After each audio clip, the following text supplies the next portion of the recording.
Hello pandas and other scrap enthusiasts. Some of you will remember a recent video where I bought a truckload of compressors to scrap for copper. Well, I decided to do it again. But this time, even better. This time, we are buying a truckload of copper transformers.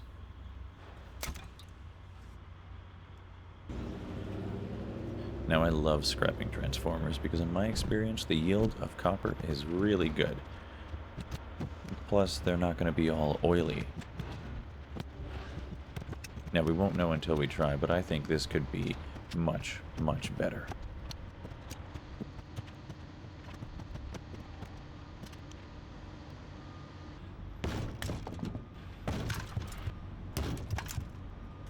I'm not grabbing all of them out of this box, though. Firstly, because my truck, even with the trailer, can only carry between 2,000 and 3,000 pounds.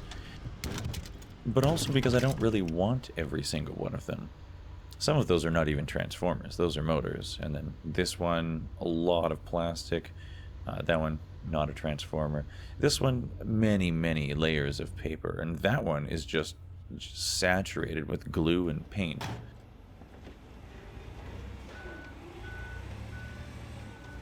So I was a little selective, but still hit capacity at about 2,500 pounds, which cost me $945. Got them home safe and sound, and got a little help unloading them.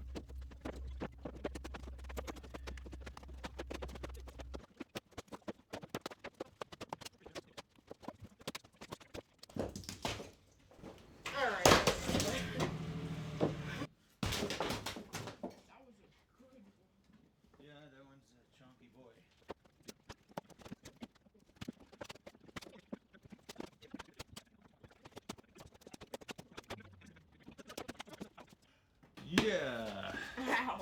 Now we stack them up and make them look pretty. Hurt. And with them all piled up and looking pretty, I'd better just get started.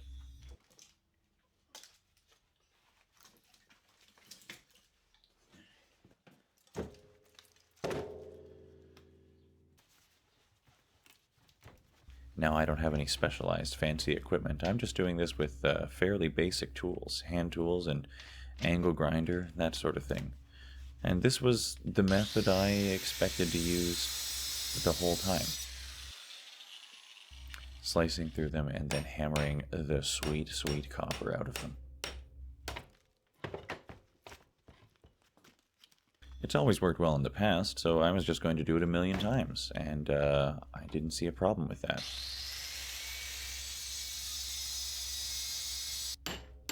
So slowly but surely, making it through, and piling up the steel on one side, and filling a bucket with copper. This took me about 2 hours, which is not bad, but I did find an easier way. See, many of them have these little welding seams, and I decided to score them a bit, give them a little cut to make sure they were easier to break there. But with that done, it was fairly straightforward to just give it a few solid whacks with a hammer and break that entire side straight off.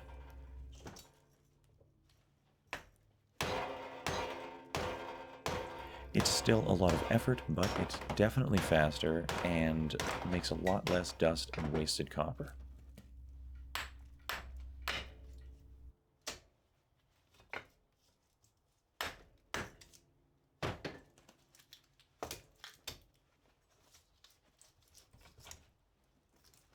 So confident this was the best method available to me, it was just time to get to work.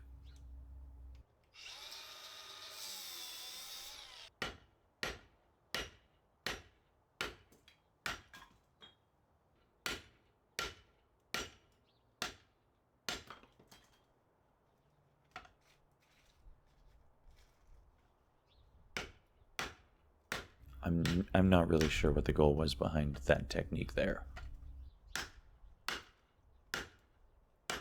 Feel free to leave a comment about my remarkable hammer techniques here, though.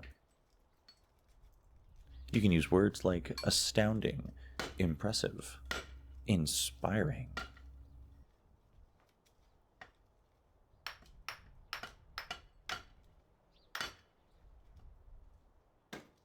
No, really, I was legitimately starting to lose my mind at this point. My entire body, arms and legs and hands were sore.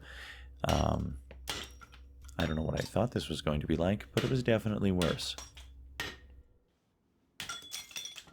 I did find, though, and I kind of suspected this before, that the rusty ones are much, much easier to take apart.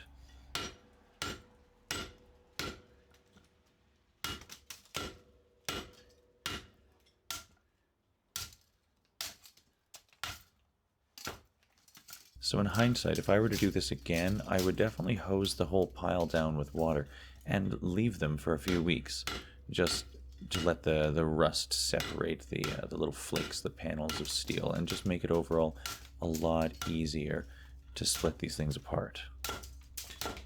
Yeah, in this situation, rust is good. Yeah, maybe next time. But bit by bit, I was making progress. You can see as Iron Mountain continues to grow here. My garage has been an absolute mess for a long time. But alongside Iron Mountain, there is also a heap of copper forming. I could have just left them like this, but I wanted to clean them up and really get the most I possibly could out of these. I did not want to turn them in for a lower grade than necessary. I want the highest grade possible, which means cleaning them up. Some of these were fairly easy. They just have a hard plastic center bit, which, you know, a couple whacks with a hammer and it cracks right out. Some of them were not so easy. Like this one, completely saturated with some sort of resin or glue and wrapped with paper and tape. Cleaning these up was an idea. Eventually, though, my inefficiency became obvious, and so did the solution. As much as I love this little mid-sized one, I realized a more aggressive hammer could make a huge difference. I'm not sure if you can tell by looking at it, but this made a huge difference. And so did placing them on the anvil-like head of my vise, mounted securely and not bouncing around like the one on the table.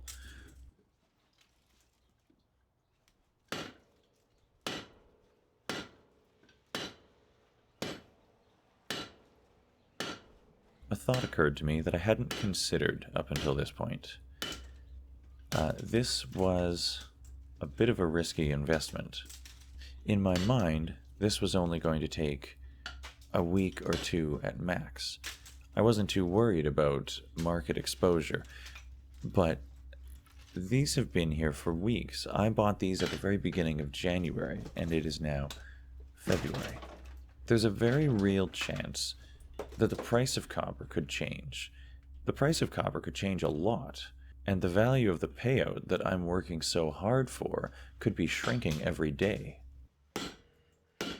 I decided to try even harder. There was only so fast I could go, but the thought was beginning to worry me. Now, the bigger hammer helps with every aspect of this, including making it a lot easier to smush and flatten the copper parts, and then peel all the paper and tape and such off. I'd also like to encourage you to encourage me with nice comments about my remarkable technique of peeling these hairy little meatballs, because I'm not sure if this was even a good idea. I wanted to get the highest possible price for these, but this is definitely where I lost the most time. The hammering away was hard on the hands and arms, but the yield was pretty strong. These, well, I spent many hours hammering and peeling the bundles of copper. And even now, I'm not sure how valuable it was. Yes, I would get paid a lower price per pound if I just turned them in the way they were. But the hours that I spent cleaning these up, this might have been a task worth skipping altogether.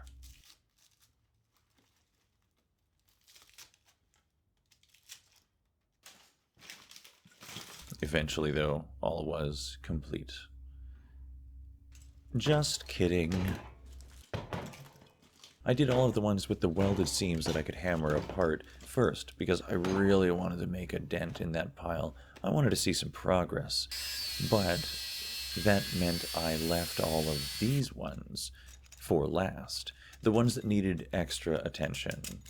The ones with bolts and angle brackets, and more importantly, interlocking plates as opposed to welded sides. We'll get to that right after I demonstrate the respect for power tools and personal safety that you all know me so well for here, with my clever use of a vise to secure the workpiece. Yes, they're all off camera right now. I own 4 of them. Like and subscribe.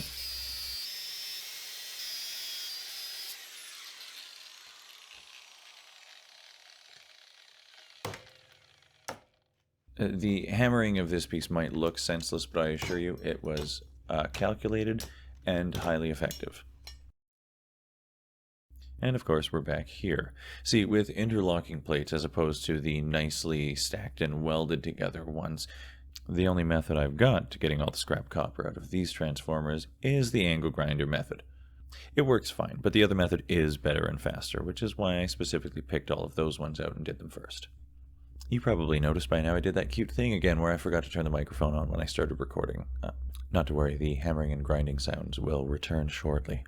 Now, a popular question in the comments of the previous similar video was, where can I buy a bunch of these to scrap for copper? And my only answer really is, if you're asking me where you can buy them, you probably can't.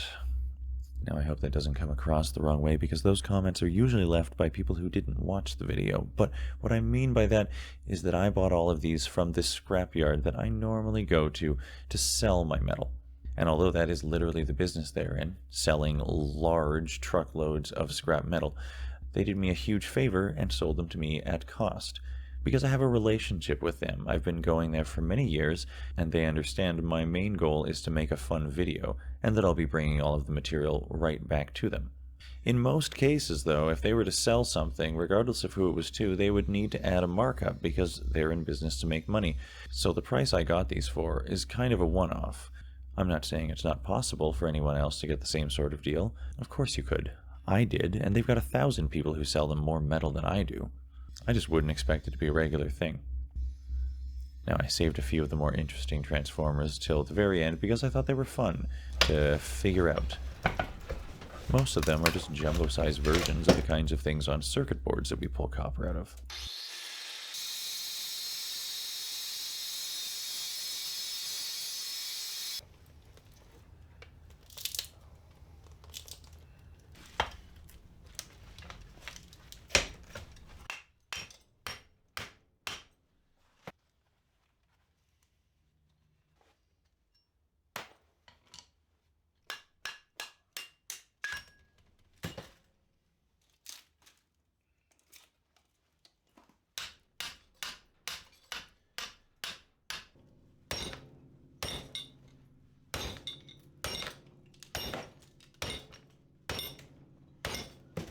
Now this transformer was interesting. I actually met a friend, I believe his name's Nigel, I hope I got that right. Hi Nigel.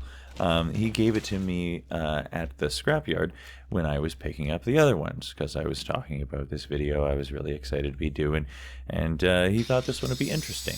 And it is. It's from a Lincoln welder, but I noticed the inside of this one wire hanging off was aluminum, so before we put all the effort in, I figured I'd give it a slice, and yeah, unfortunately, both sides of these coils are all aluminum windings.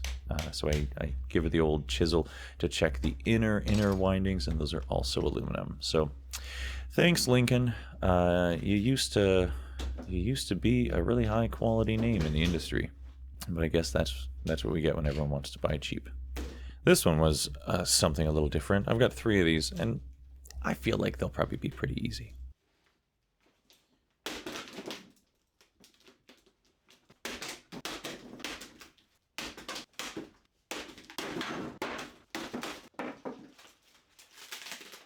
Yeah, they're kind of a mess, but they're not that bad.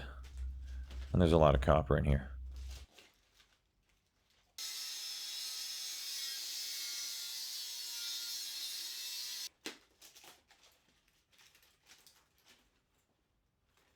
It was kind of like peeling a enormous and unsatisfying fruit.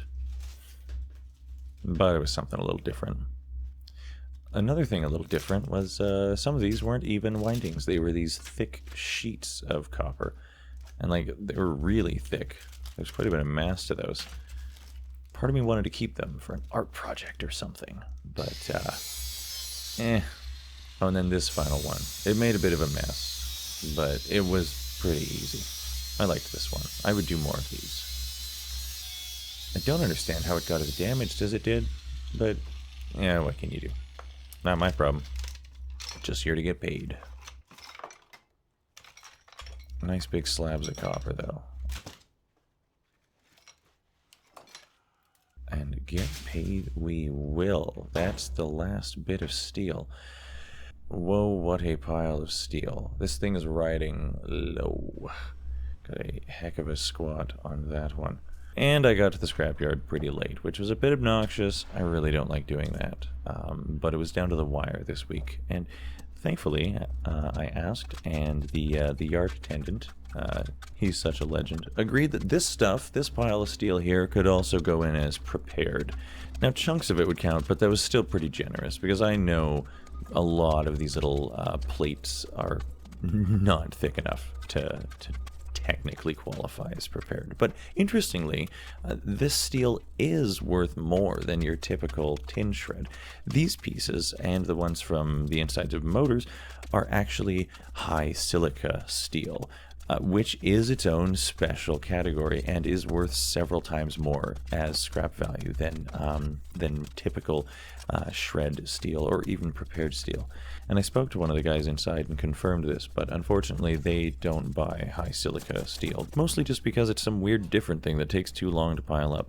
Anyway, we got out of there and we almost weren't late at all. Which brings us back to the real gem. 8 buckets full of clean number 2 copper windings. Holy cow. That is all added together roughly 30 hours of labor, which is a lot more than I thought it would be. Not to mention a little bit of wire in this bucket with the pieces of aluminum. And I gotta say, I felt a certain sense of pride driving off with this beautiful load of copper.